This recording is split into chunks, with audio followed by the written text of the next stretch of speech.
జై తెలంగాణ జై తెలంగాణ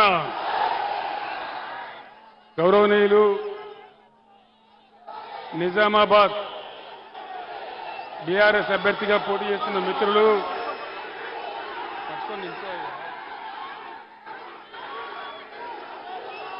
శ్రీ బాజిరెడ్డి గోవర్ధన్ గారు, కరీంనగర్ పార్లమెంట్ అభ్యర్థి మిత్రులు వినోద్ కుమార్ గారు, పెద్దపల్లి పార్లమెంట్ అభ్యర్థి మీ అందరికీ పరిచితుడు కొప్పుల ఈశ్వర్ గారు, వేదిక మీద ఉన్న శాసనసభ్యులు సంజయ్ గారు, కోరుట్ల ఎమ్మెల్యే సంజయ్ గారు, ఎమ్మెల్సీ రమణ గారు, రాష్ట్ర నాయకులు, జిల్లా నాయకులు,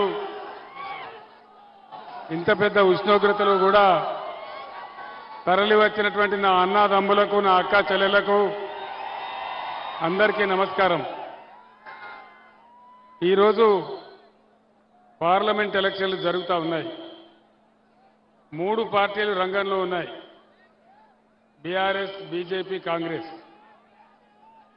నేను మీ అందరినీ ఒకటే మాట కోరుతా ఉన్నా, వినబడుతుంది, నువ్వు లొల్లి చేయకపోతే వినబడుతుంది.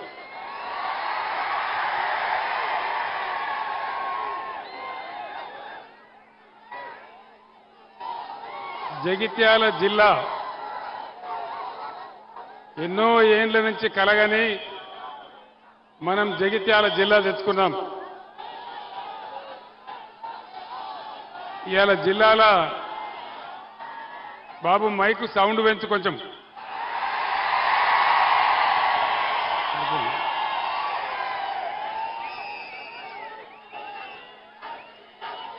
Please please please.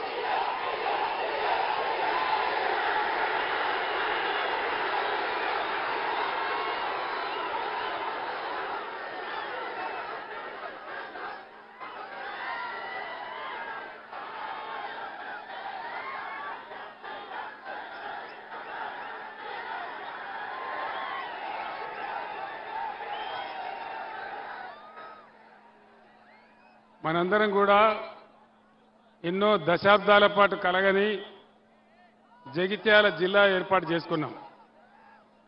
జగిత్యాలలో మెడికల్ కాలేజీ వస్తుందని ఏనాడు కూడా ఊహించలేదు. కానీ ఈరోజు ఈ రాష్ట్ర ప్రభుత్వం జగిత్యాల జిల్లా తీసేస్తా అంటున్నది.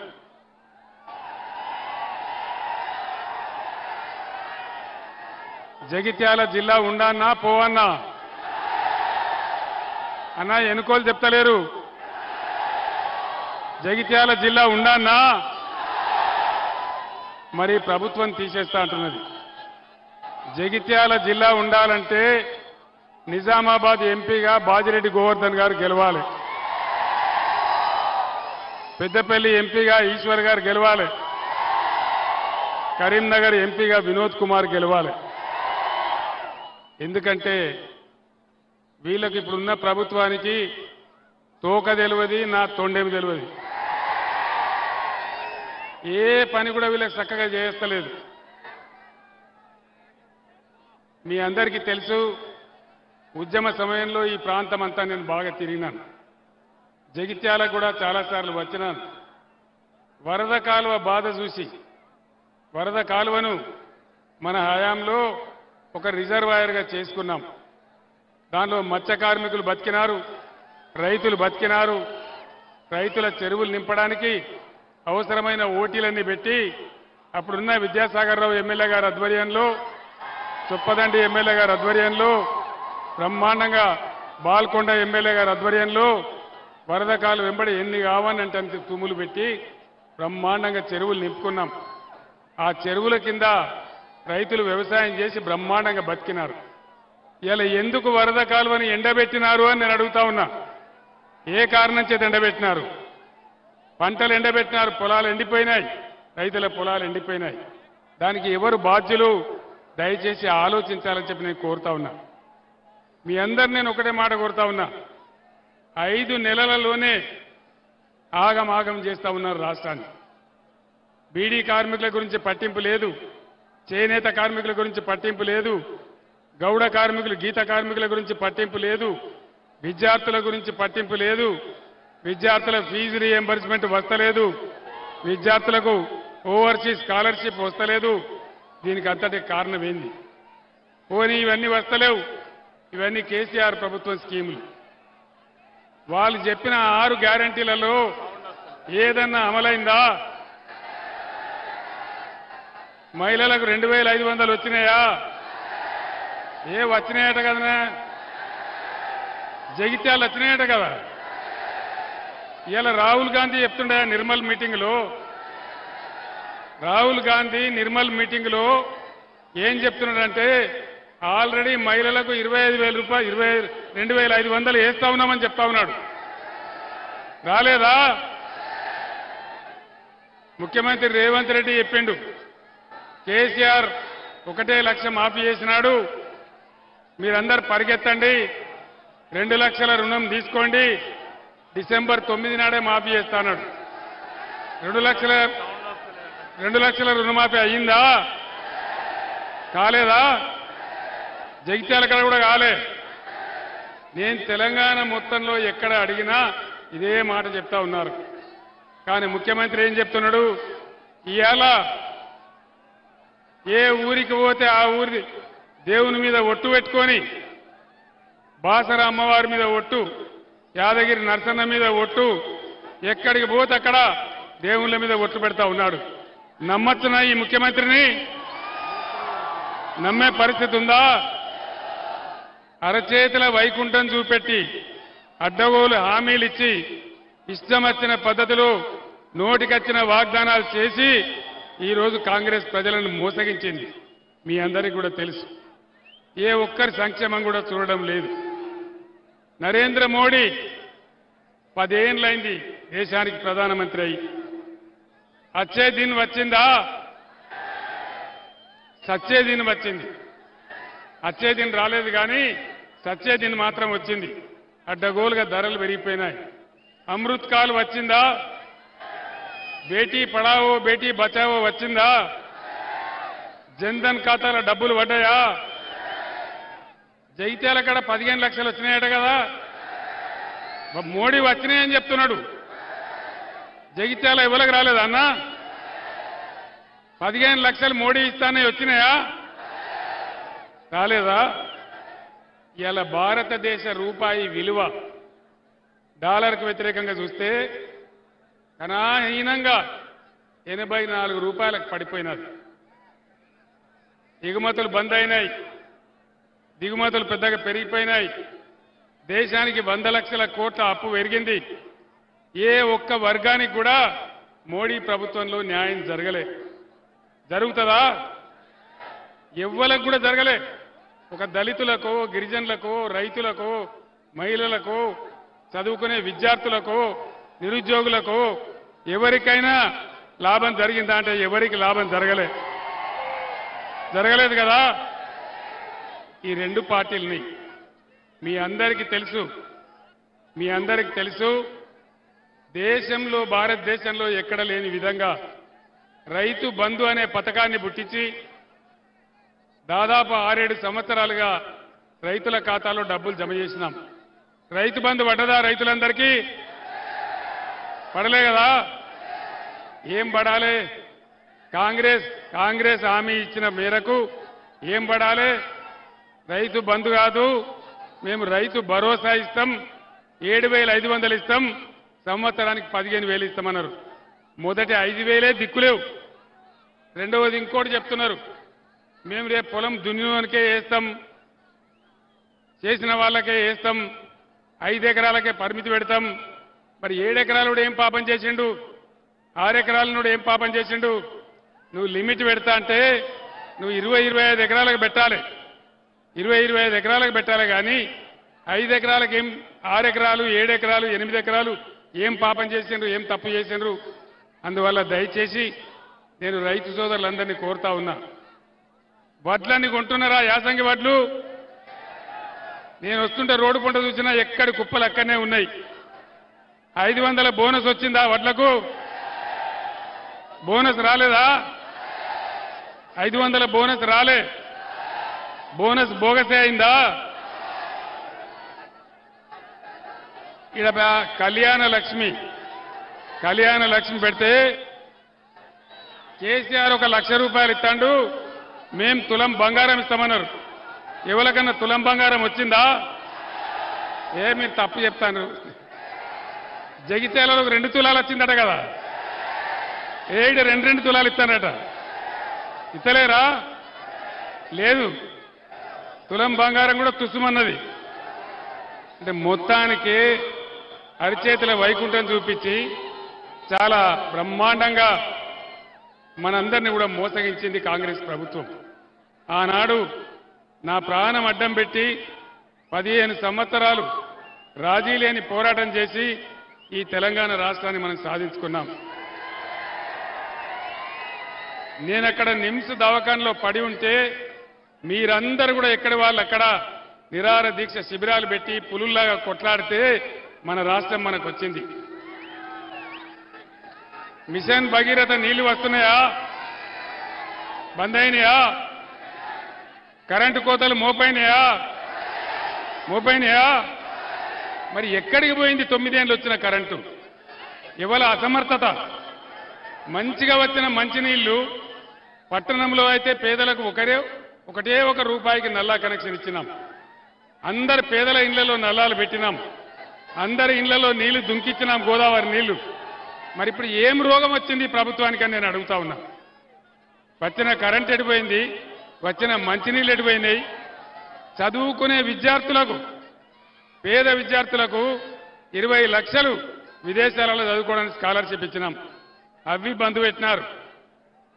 ఫీజు రియంబర్స్మెంట్ మా బంద్ పెట్టినారు. గురుకులాలలో కలుషిత ఆహారం తిని విద్యార్థులు దవాఖాన్ల పాలవుతా ఉన్నారు. ఎందుకింత నిర్లక్ష్యం? మీకు చేనేత కార్మికులు పట్టది, గీత కార్మికులు పట్టది, బీడీ కార్మికులు పట్టది, విద్యార్థులు పట్టరు, విద్యార్థుల ఫీజులు పట్టాయి. కేసీఆర్ కిట్ వస్తుందా? అది బంద్ పెట్టినరు. సీఎంఆర్ఎఫ్ వస్తుందా? సీఎం రిలీఫ్ ఫండ్ కూడా వస్తలేదు. మరి ఎక్కడికి మాయమైన ఇవన్నీ? ఇది ఎట్లున్నదంటే అన్న వస్త్రానికి పోతే ఉన్న వస్త్రం పోయినట్టున్నది, అడుక్కోవడానికి పోతే ఉన్న గోచి కూడా గుంజుకున్నట్టున్నది. కొత్త స్కీములు గంగలు కలిసినాయి, ఒకటి అమలు కాలేదు. పాత స్కీములు కూడా మొత్తం బంద్ పెట్టేటువంటి ఒక దుర్మార్గం జరుగుతూ ఉంది. బ్రహ్మాండమైన ఐటీలో, పారిశ్రామిక రంగంలో వేల లక్షల కోట్ల పెట్టుబడి తెచ్చినాం. ఇవాళ పేపర్లలో వార్తలున్నాయి. ప్లాస్టిక్ ఇండస్ట్రీ, అల్యూమినియం ఇండస్ట్రీ వాళ్ళందరూ కూడా బేజారైతా ఉన్నారు. అందరూ కూడా ఇక్కడ వెళ్ళిపోవాలని ఆలోచిస్తా ఉన్నారని చెప్తా ఉన్నారు. రాష్ట్రం యొక్క పరువు గంగలో కలిసిపోతా ఉంది. మీ అందరినీ కూడా నేను కోరేది ఒకటే, దయచేసి ఈ దుర్మార్గ ప్రభుత్వం ఏమి చేయదు. ఇవాళ కొంతమంది మాట్లాడుతున్నారు. ఏం మాట్లాడుతున్నారు?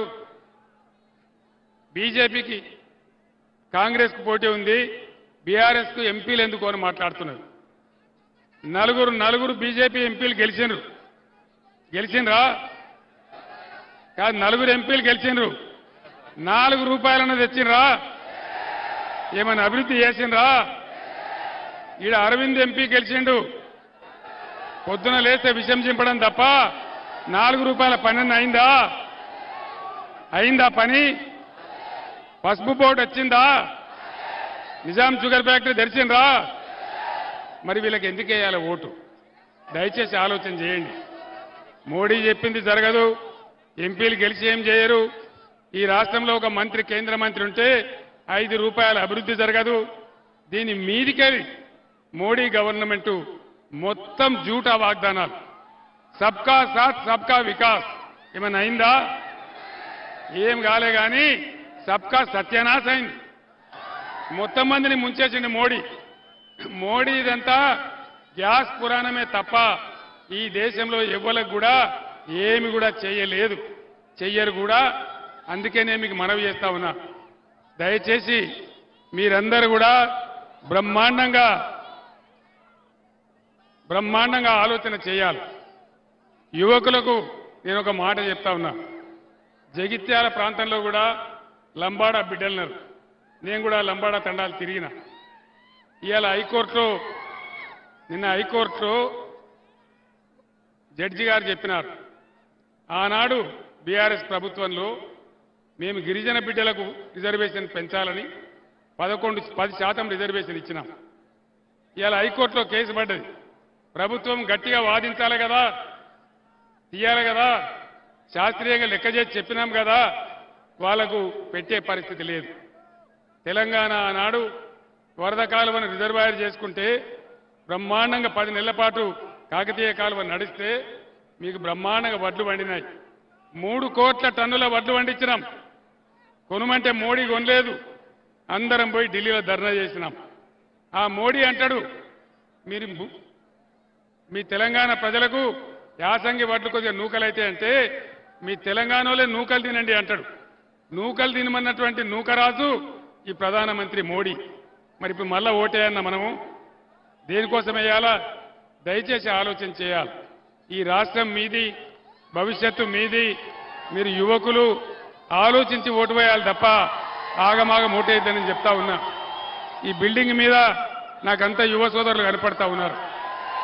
యువ సోదరులారా, ఈ తెలంగాణ మీది, భవిష్యత్తు మీది. కాబట్టి మీ అందరు నేను ప్రార్థిస్తా ఉన్నా, గుడ్డిగా ఓటేయడం కాదు, ఎవరు గెలిస్తే మంచిదని ఆలోచన చేయాలి. ఇవాళ నరేంద్ర మోడీ చివరికి ఏం చేస్తున్నాడు? మనకున్నది ఒకటే గోదావరి నది. ఈ గోదావరిని కూడా నేను తమిళనాడుకు తీసుకుపోతా, కర్ణాటక తీసుకుపోతా అంటా ఉన్నాడు. బీజేపీ ఎంపీలు గెలిస్తే మోడీ ముందర మాట్లాడతారా? చేతులు కట్టుకొని నిలబడతారు తప్ప. అదే బీఆర్ఎస్ ఎంపీలు గెలిస్తే పార్లమెంటులో దద్దరిల్లేటట్టు కొట్లాడతారు. మన గోదావరి మనకు ఉండాలన్నా, మన కృష్ణా నీళ్లు మనకు దక్కాలన్నా, మన హక్కులు మనకు ఉండాలన్నా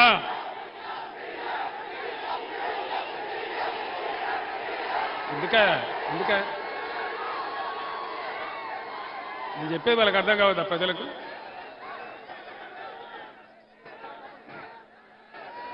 నేను ఒక్కటే మాట తెలంగాణ ప్రజలను కోరేది, దయచేసి మీ కండ్ల ముందటనే మీ గోదావరిని నేను ఎత్తుకొని పోతా నరేంద్ర మోడీ అంటున్నాడు.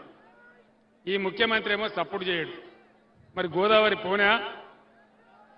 ఎవరు కాపాడాలి గోదావరిని? బీజేపీ ఎంపీలు గెలిస్తే మాట్లాడతారా? కాంగ్రెస్ వాడు మాట్లాడతాడా? మూతి ముడుచుకుంటారు, చేతులు ముడుచుకుంటారు తప్ప మాట్లాడరు. ఇద్దరు ఎంపీలతోనే పోయి నేను ఢిల్లీకి పోయి తెలంగాణ తెచ్చిన. ఇవాళ మన గోదావరి నీళ్లు మనకు దక్కాలన్నా, మన కృష్ణ నీళ్లు మనకు దక్కాలన్నా, మన నిధులు మనకు రావాలన్నా, మనకు న్యాయం జరగాలన్నా ఖచ్చితంగా బీఆర్ఎస్ ఎంపీలే ఉండాలి. బీఆర్ఎస్ బిడ్డలైతేనే పేగులు దగ్గరదాకా కొట్లాడతారు తప్ప వేరే ఎవడు కూడా కొట్లాడడు. జగిత్యాలలో చాలా మంది రచయితలు ఉన్నారు, మేధావులు ఉన్నారు, మా రమణయ్య సార్ లాంటి పెద్దలున్నారు. మీ అందరికీ కూడా నేను దండం పెట్టి చెప్తా ఉన్నా, మీ తెలంగాణ బిడ్డగా నేను తెచ్చి తెలంగాణ ఎంత బాగా చేసినో మీ కళ్ళారా మీరు చూసినారు. ఇవాళ నా కళ్ళ ముందరనే తెలంగాణ ఆగమైతుంటే నేను పిడికిలి బిగించి మళ్లీ పోరాటానికి వచ్చినాను. జగిత్యాలలో ఉండే రచయితలు, మేధావులు, విద్యావంతులు అందరితో నేను కోరుతా ఉన్నా, చేతుల కృష్ణా గోదావరి నీళ్లు పొడగొట్టుకోవద్దు, మన తెలంగాణ హక్కులు పొడగొట్టుకోవద్దు, మన నిధులు మనం తెచ్చుకోవాలి, అందరం కలిసి ముందుకు పోవాలి. जगित्याला हल्के में रहने वाले सारे मुसलमान बुजुर्गों को, भाइयों को, बहनों को मैं सलाम करता हूं।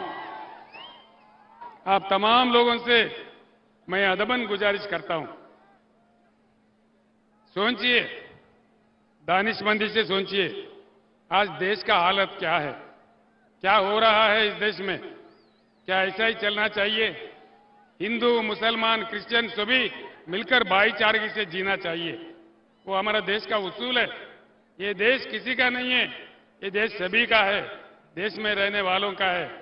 बीआरएस पार्टी एक सेक्युलर पार्टी है।